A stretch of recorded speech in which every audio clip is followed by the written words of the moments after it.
without a crystal ball. Welcome to my channel. It's Monday and I took the whole weekend off and I hope you guys had a wonderful day. We are going to talk about the Duggars because woe is me. Actually, woe is wow is I couldn't believe when this happened to fall into my inbox the other day, and I was stunned, but I should not be, because as I have spent the last few years covering the IFB, the Independent Fundamentalist Baptist, and the IBLP, I have noted that there is a lot of covering up that happens in this world, and there's a lot of people that are ultimately, there's things that are happening in the dark that are not coming to light, and the organizations and the rules around these people are helping people, and men specifically, that are not doing very good things stay hidden and protected. Well, we already know that the Duggars have some controversy around them, and that's putting it mildly, because of their oldest son, Josh Duggar, and an investigation that happened with him around 2006, 2007, and then again in 2015 when that came to light through In Touch Weekly, and his involvement with some dancers and things that these dancers alleged that Josh did to him, along with his Ashley Madison account, the cheating on his wife. There's just so much in this world that makes you sort of scratch your head and wonder why there is so much protection for these people. There's also been this overarching sort of umbrella of people surrounding the Duggars that have similar secrets. For instance, Bill Gothard, who runs the Institute of Basic Life Principles, who actually no longer runs it but founded it, the organization that the Duggars are heavily involved in. He was actually had 34 women come forward and accused him of doing very inappropriate things to them. And that ultimately went to a lawsuit, which eventually it dropped because I think the girls didn't want to be a part of it anymore. He tried to then sue them, which says that they had no basis. That came back and said, no, they did have a basis. They just decided not to move forward with the lawsuit at that time. Bill was then removed from the Institute of Basic Life Principles, but they also noted other people with the board, like Gil Bates was actually included in a lawsuit at one point for his alleged cover-up of what Bill Gothard was doing. Now, the Duggars have on the TV distanced themselves from the Institute of Basic Life Principles, but they're constantly promoting this organization on the internet. So on their social media, they always talk about the family conference. They speak at the family conference. They also promote the Alert Academy, which is it's a military boot camp style for kids, for boys 17 and older. Some guys go there to get their pilot's license or their EMTs, that kind of stuff, and other parents just send them to this place as a place to reform their troubled boys. So they are still actively involved in this organization. And so when I got this message a couple days ago, I was like, okay, we need to sort of talk about this. So back in 2014, Jessa and Ben got married. And when they got married, they were married by this guy named Mike Shant. Now, he is the same guy that also runs an organization that does missions. So he is also the same pastor. So he married Jessa and Ben at their wedding, but he also took the Duggars on their trip to Ecuador. So when the Duggars did their missions work and they went to Ecuador, it was his organization that actually took them there. So he is also listed as a prominent speaker for the Institute of Basic Life Principles, and he is the president of SOS Ministries. Now, if you go to the Embassy Media website, it says that he is the president of SOS Ministries, and the overview from their website. Now, Embassy Media is the organization that puts out content for the Institute of Basic Life Principles. It says, challenging us to be bold in our faith, Mike Shott, the president of SOS Ministries, is a testament to God's grace as he ministers the world in countries hostile to evangelical Christianity. The acronym SOS amplifies their purpose, seekers of souls. He and his team stand on the lines, firm in their faith, sharing the love of Christ and watching God's faithfulness draw to lost to himself. And he has like 4 different videos that you can buy from Embassy Media on being converted, hope for one, awake from our slumber, along with another one called a missions update. Well, about a year ago, there was a Reddit that sort of went out, and Pickles, who does a Facebook page for the Duggars, posted something about Mike, and that a former family member, and they said his half sister, had come out with allegations that Mike had done things to them inappropriate. Now, in the update on Reddit, it basically alleges that they say that Mike was sort of the Josh Duggar of his family, and therefore the Duggars are not only covering up for Josh, but they also might be harboring other people like Mike Shant that's doing things to young girls. So I then get a message from the stepsister, who actually tells me, you know what, I've been trying to get this removed from the Reddit site forever because it didn't actually involve my half sister, it involved me. And I said, okay. And she went on to say that Mike and his two other brothers, while she was a child from the ages 10 to 16, were doing things to her that were extremely inappropriate, and to the point where it did not stop until she was 16 years old and stood up for herself.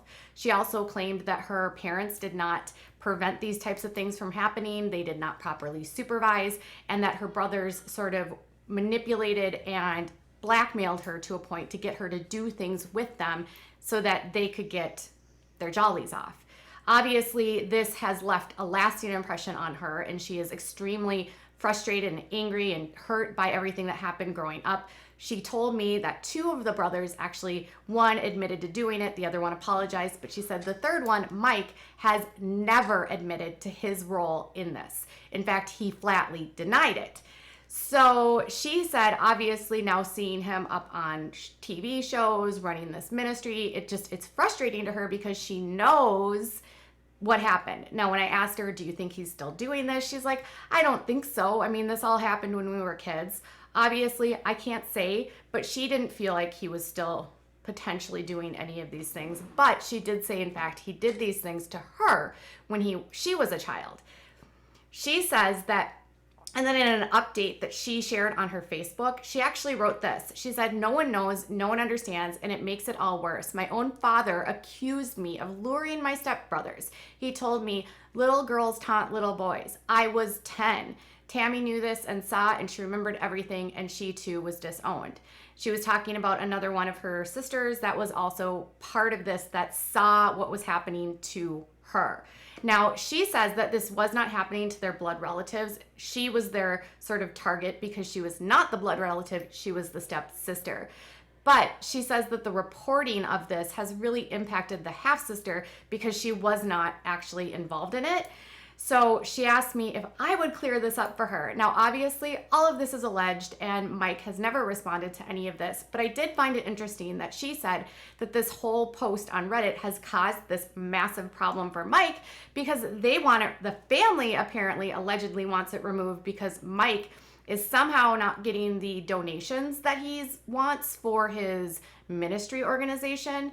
Obviously, he is not. He has denied it to her. She says that this happened to her. I can't tell you whether or not it's true or whether it's, but she is the one that's speaking out, right? Obviously, Mike has not commented publicly on this. These are allegations that apparently have happened years ago because they are well into their adult ages. She is adamant he's not doing this anymore, although I have no idea if that's true. Anyways, she said that, really the crux of all of this is this idea that these men are so godly that the parents don't do anything to stop them. And then they go up on these pulpits and they act like they are so much better than everyone. And yet they're the ones that are doing these things. And this organization that they're involved in protects them. And he is being protected by the Institute of Basic Life Principles, she believes, and by his faith because women are constantly the ones that are blamed for this. She actually told me that she is a lot like Jill in that she has been shunned and sort of outcast because of her telling the truth about what happened to her. Now, I will say, again, this is an allegation by her. There was no criminal case in this related to Mike, but it's just this continued underlying issue that happens in the Institute of Basic Life Principles. Here's another person that's connected to the Duggars that has someone alleging very bad things have happened to them by this person that was taking them to Ecuador and going on, missions trips and doing weddings. He speaks for the Institute of Basic Life Principles. it's all just, it's a lot to handle. And it's been a rumor in the fundy world for a very long time that he did these things.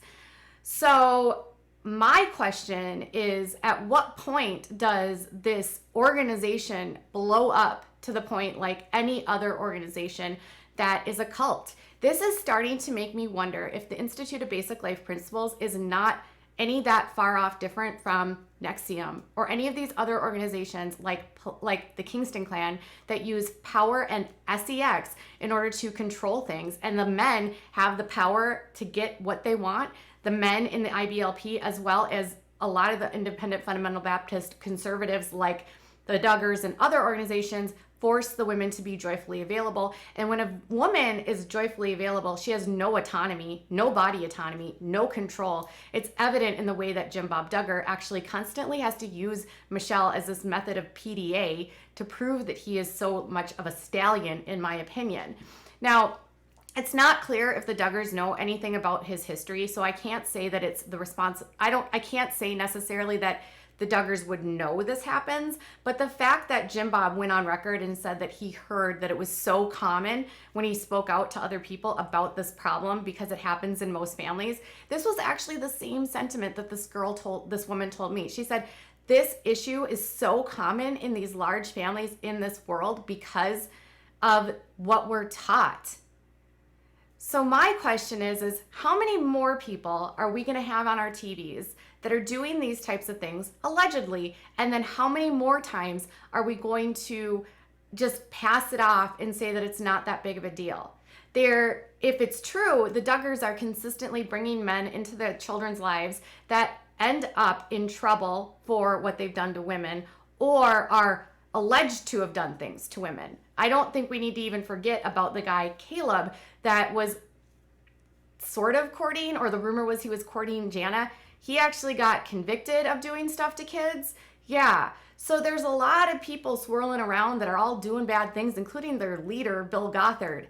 Makes you wonder how many people in these kids' lives, even today, are still doing these kinds of things. And it's why it's so important that we continue to talk about why this specific cult is so harmful and is so under the radar, and they are using vehicles like Counting On and bringing up baits to recruit people to this organization. And if you don't think that these are vehicles for recruitment, I would dare you and urge you to check Gil and Kelly Bates' Instagram, Facebook, along with the Duggars. They are constantly promoting the Institute of Basic Life Principles to their millions of followers. Now then you tell me, knowing what you know about all the players involved, is it ethical to continue to promote this organization as just normal Christianity, given that there's so much controversy on it? Tell me what your thoughts are in the comments below. Bye, guys.